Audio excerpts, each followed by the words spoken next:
Assalamualaikum warahmatullahi wabarakatuh. Bertemu lagi di mata kuliah Antropologi Agama. Kali ini kita akan membahas tentang religious violence atau kekerasan agama, gitu ya. Dimana problematika kekerasan beragama ini selalu ada dari zaman ke zaman. Bahkan ketika saya merekam audio ini, baru saja terjadi bom di gereja, maksud saya bom bunuh diri di gereja Katolik di Makassar. Kita turut berduka cita, semoga hal-hal yang seperti ini tidak terulang lagi, gitu ya.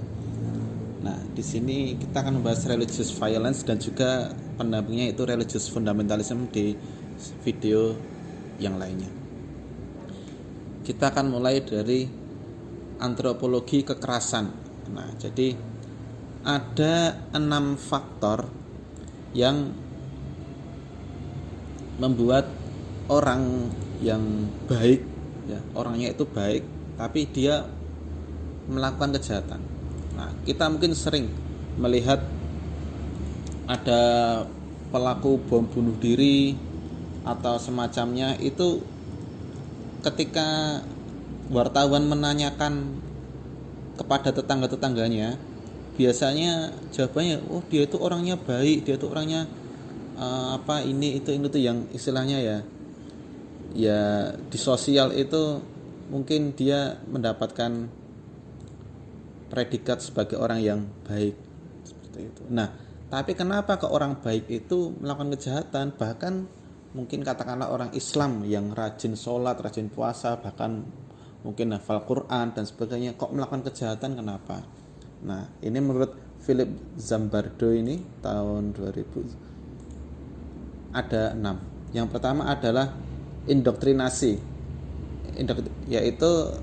Indoktrinasi ini brainwashing atau cuci otak atau ya semacam itu kepada suatu sistem pemikiran yang membuat dia merasionalisasi dan juga melegitimasi kekerasan.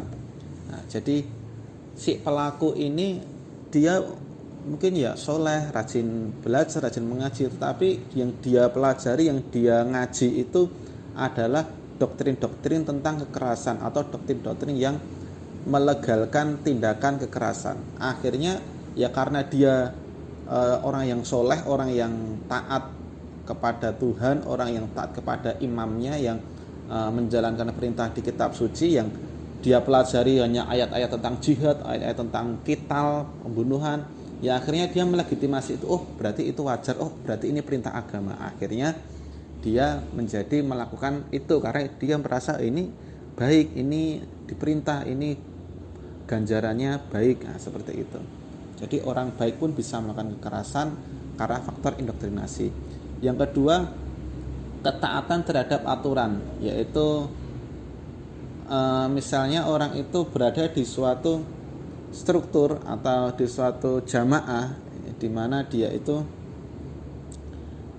mendapatkan suatu mandat, suatu perintah atau suatu instruksi dari pimpinannya, dari imamnya, dari pendetanya atau semacamnya, yang dimana si pelaku ini tidak ada kesempatan untuk menolak, ya harus mau. Misalnya sudah di fatwa jihad, fatwa bom bunuh diri dan sebagainya. Nah, dia yang aslinya orangnya itu baik, yang aslinya awalnya tidak mau melakukan kekerasan, akhirnya dia karena alasan menaati perintah pimpinannya yang dia mengkultuskan pemimpinnya, pemimpin saya itu orangnya adalah orang yang Imam Mahdi katakanlah, pimpinan saya itu adalah mujahid, pimpinan saya itu adalah imam besar dan sebagainya. Akhirnya apa yang dikatakan imam besar, apa yang dikatakan pimpinannya itu tadi, kalau A ya A, kalau B ya B, ya, akhirnya dia melakukan itu.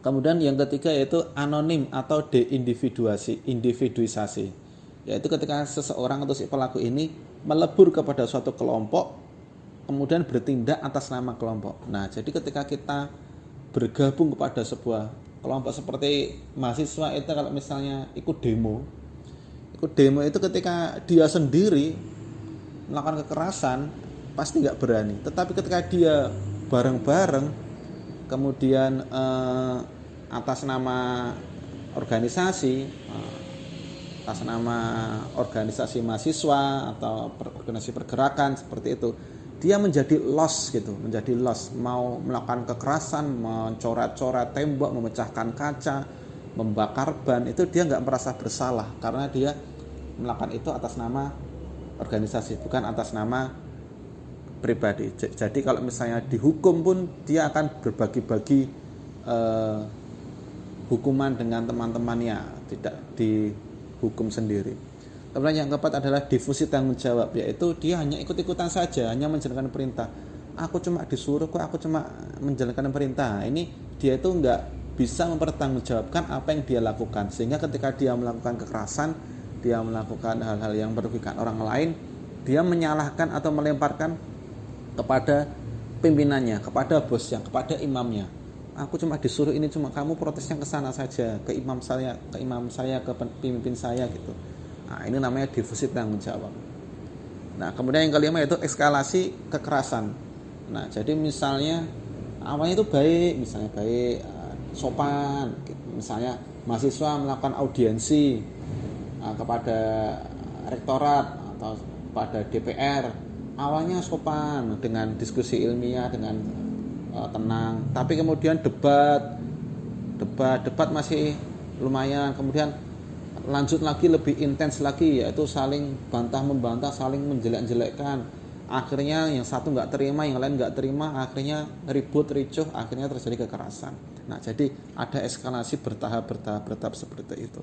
Awalnya baik, tapi kemudian terpojok atau terprovokasi, akhirnya melakukan kekerasan. Kemudian terakhir yaitu dehumanisasi. Nah, ini teori dehumanisasi ini ada di banyak teori kekerasan ya. Dehumanisasi ini kita atau si pelaku ini biasanya melabeli korban atau melabeli musuh itu sebagai non-human, non-manusia.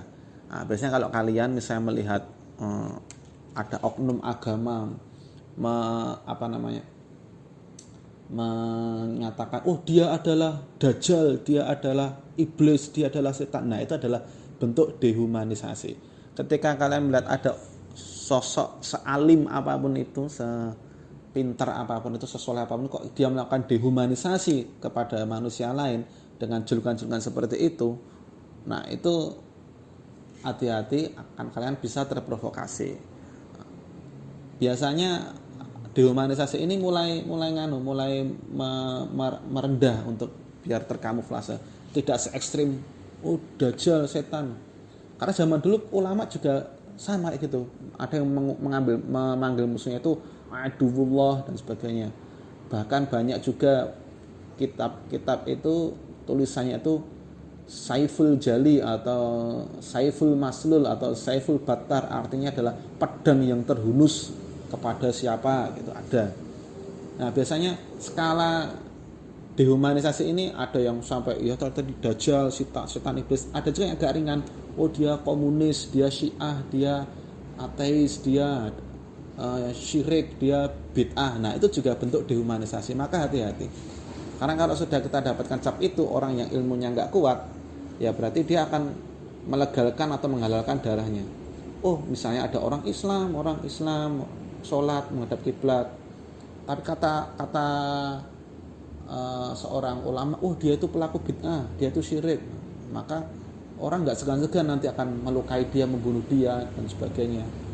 Nah, itu hati-hati ketika kalian mendapatkan bentuk dehumanisasi itu, baik kepada diri kalian, kepada orang lain, atau dari guru kalian, seperti itu. Nah, kemudian antropologi kekerasan berikutnya yaitu integration into groups. Jadi kebergabungan seseorang dengan suatu kelompok.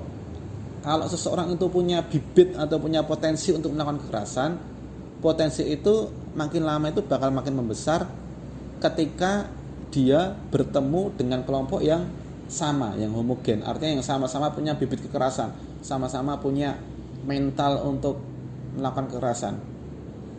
Padahal menurut Nietzsche, menurut Freudnya, itu naluri seseorang itu, naluri ilmiah seseorang itu sebenarnya dia nggak pengen melakukan kekerasan. Tidak ada orang yang pengen terlahir pengen melakukan kekerasan. Pada dasarnya semua orang itu pengen semua berjalan dengan baik, dengan lancar.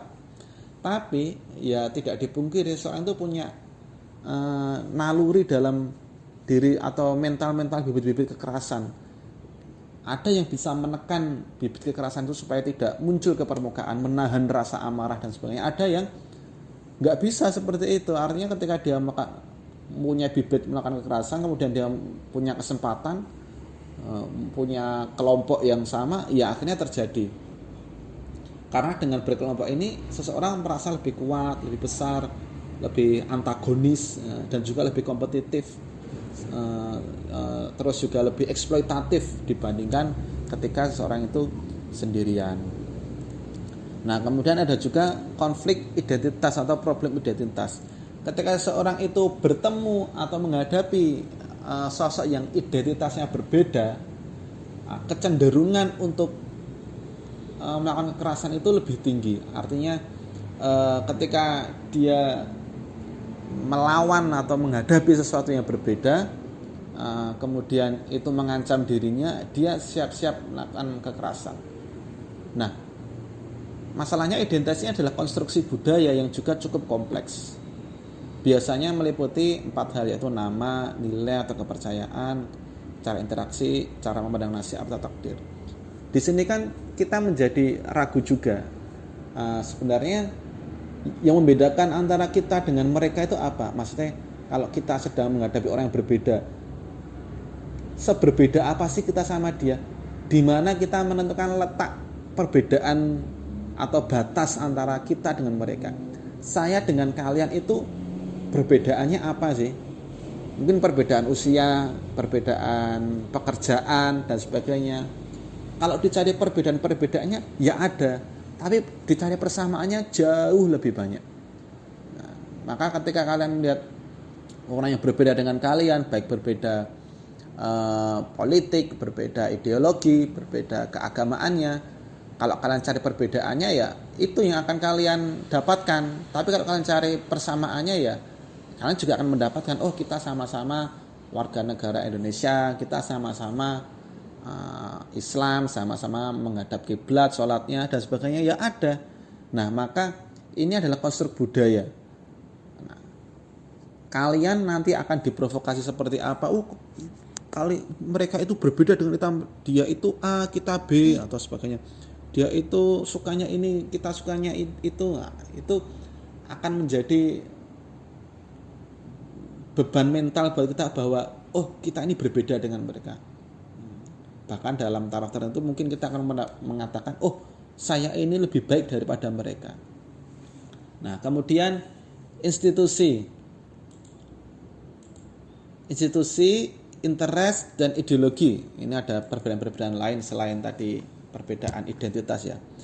Institusi ini adalah ketika seseorang dalam hubungan sosial itu, yang dalam hubungan sosial yang terorganisir seperti keluarga, kelas, ras, negara dan yang lain-lainnya, di mana setiap institusi di dalam sosial organisasi ini memiliki nilai dan praktik yang berbeda-beda, yang sendiri-sendiri. Ada yang pro kekerasan, ada yang anti kekerasan. Nah, keterikatan seseorang terhadap institusi ini juga akan membuat individu itu melakukan nilai dan praktik norma sesuai yang dianut institusi tersebut. Kalian misalnya terlahir dari keluarga yang radikal, yang fundamentalis, ya kalian nggak bakal jauh-jauh dari hal itu. Kecuali kalau kalian bisa memisahkan diri, belajar dari sumber yang berbeda dari keluarga, ya kalian mungkin akan lebih tercerahkan. Kalian satu kelas juga materi kuliahnya radikal semua, ya kalian akan lebih mudah untuk melakukan kekerasan. Kalian negara kalian misalnya karena dijajah semua. Dulu waktu Indonesia sedang dijajah oleh negara asing gitu, kalian merasakan satu nasib, satu perjuangan, dan ada pemimpin yang melakukan fatwa jihad, ya kalian bakal lebih mudah untuk tergerak melakukan jihad seperti itu. Kemudian interest atau ketertarikan. Jadi setiap individu itu memiliki kecenderungan terhadap sesuatu yang berbeda-beda. Nah, ada kalanya itu ada kesenjangan, ada gap ketika suatu kelompok, suatu grup itu lebih mendominasi terhadap grup yang lain, terhadap kelompok yang lain. Misalnya masalah kapitalisasi sumber daya. Nah, ketidakadilan yang seperti ini, ketidaksetaraan ini juga bisa memicu konflik dan kekerasan. Nah, jadi misalnya kalian dari kelompok dari sebuah masyarakat di desa yang menjadi korban korban pembangunan jalan tol atau pembangunan pabrik semen dan sebagainya. Kalian terdampak, lahan kalian digusur dan sebagainya. Nah, ini terjadi kesenjangan antara warga masyarakat dengan pihak pengembang. Pihak pengembang membangun jalan tol, membangun pabrik semen itu juga tujuannya untuk negara, tujuannya untuk membangun bangsa, tujuannya untuk mempermudah transportasi dan sebagainya. Tetapi kalian sebagai masyarakat juga ingin melindungi tanah kalian karena di situ banyak sumber daya alam yang sumber daya keanekaragaman hayati dan sebagainya, banyak mungkin tambang-tambang mineral dan sebagainya, atau mungkin kalian tidak ingin meninggalkan kampung halaman kalian. Di situ terjadi konflik interest. Tapi kalian jelas kalah kekuatan dibandingkan pihak pengembang. Nah, ini juga bisa memicu konflik. Kemudian ideologi.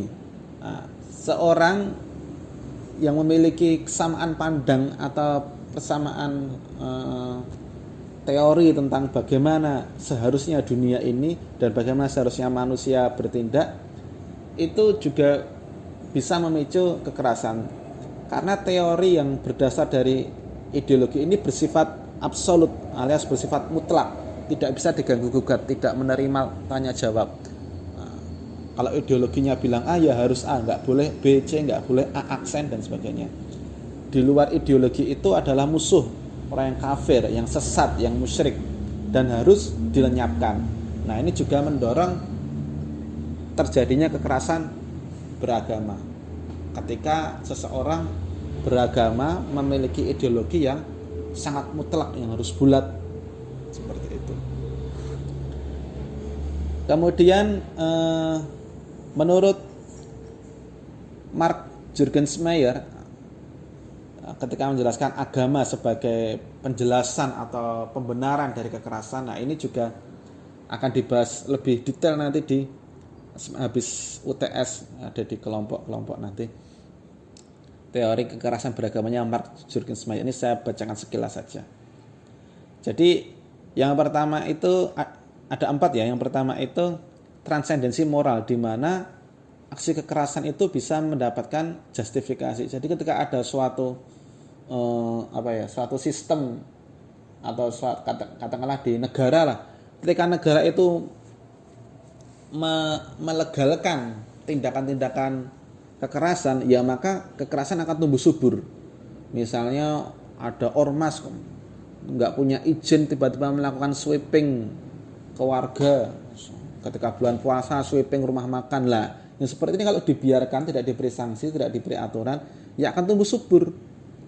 Nah, apalagi ketika dia mendapatkan dorongan dari fatwa keagamaan, dari dalil-dalil keagamaan, dari pemimpin keagamaan.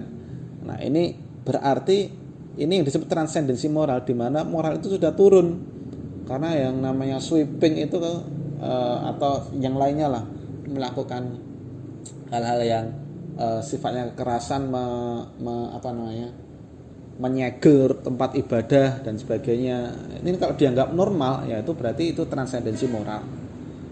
Nah, kemudian yang kedua menurut Mark Juergensmeyer adalah intensitas ritual yang sedang dikerjakan. Semakin tinggi, semakin soleh atau semakin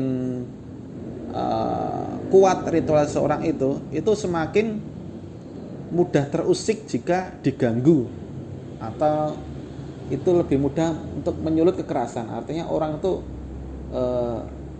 ketika dia itu sedang melakukan ritual, sedang melakukan ibadah, kok diganggu, itu bakal melawan.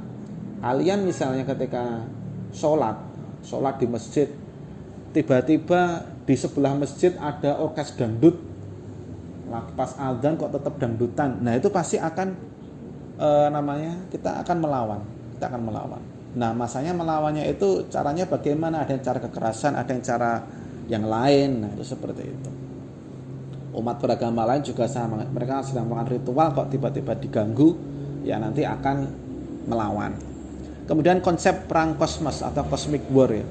Nah ini biasanya seseorang atau satu kelompok itu melabeli kelompoknya dengan yang benar, kemudian kelompok lain yang batil. Seperti wah pokoknya kalau kita melawan mereka itu kita seperti melawan antara Islam melawan kafir, seperti itu. Padahal permasalahannya cuma pilkada atau pilpres. Calonnya padahal misalnya sama-sama muslim, Jokowi muslim, Prabowo muslim, tetapi pihak satu mengatakan ini adalah perang antara Allah dan setan, ini adalah perang antara Islam dan komunis dan sebagainya. Nah ini adalah bentuk cosmic war. Jadi melebih-lebihkan persaingan yang sederhana seperti itu dengan persaingan yang kosmik yang besar seperti itu. Melebih-lebihkan seperti itu. Ini adalah masalah surga dan neraka. Nah, jadi kalau kalian melihat ada narasi-narasi keagamaan seperti itu, nah itu namanya cosmic war. Ini adalah perang antara muslim melawan dajjal, adalah perang apa seperti itu. Ini adalah jihad fisabilillah, ini juga bentuk konsep perang kosmos. Masalah zaman sekarang itu ya, kata kalau saya menyitir pengajiannya Gus Bah itu ya, itu enggak jelas. Kalau zaman dulu misalnya ikut Kanjeng Nabi jelas benernya, Abu Jahal jelas salahnya. Nah sekarang kita nggak jelas yang benar yang mana, yang salah yang mana. Semua juga mengaku benar, semua juga sama-sama Islam. Nah itu juga susah. Kemudian yang keempat yaitu persepsi bahwa golongan mereka sedang dizolimi. Nah, misalnya ada kebijakan atau ada politik yang tidak menguntungkan suatu golongan, mereka akan mengatakan bahwa mereka sedang dizalimi. Jadi akhir-akhir ini kita sering melihat narasi di media gitu ya, bahwa umat Islam sedang dizolimi, apalah misalnya pembangunan rumah ibadah dipersulit, atau haji mahal, uang haji ditilep atau bagaimana. Nah itu narasi-narasi yang pokoknya berusaha untuk membuat citra Islam itu sedang terzolimi ya. Supaya apa? Kalau orang sudah terzolimi kan mereka merasa dirampas haknya, mereka mudah untuk diajak melawan seperti itu. Nah kalau sudah seperti itu akan mudah menyulut kekerasan. Kemudian the diversity of religious violence. Nah jadi kekerasan beragama ini, doktrin-doktrinnya itu ternyata sebenarnya sudah ada di agama-agama. Misalnya yang pertama itu sacrifice, yaitu berkorban. Yaitu seseorang itu kan di agama contohnya ya Islam gitulah, itu kan didorong untuk rela berkorban, entah mengorbankan harta, benda, waktu dan sebagainya, termasuk mengorbankan nyawa. Ketika seseorang itu mau berkorban, dia akan dibalas atau mendapatkan imbalan nanti di surga atau imbalan apapun itu. Nah itu jadi seorang itu memang sudah di dalam agama itu sudah didoktrin untuk rela berkorban. Artinya dia tidak mengharapkan imbalan apapun, untuk berusaha ikhlas. Nah kemudian yang kedua adalah self mortification atau self destructive behavior. Ada agama-agama itu memang mendorong seseorang untuk melakukan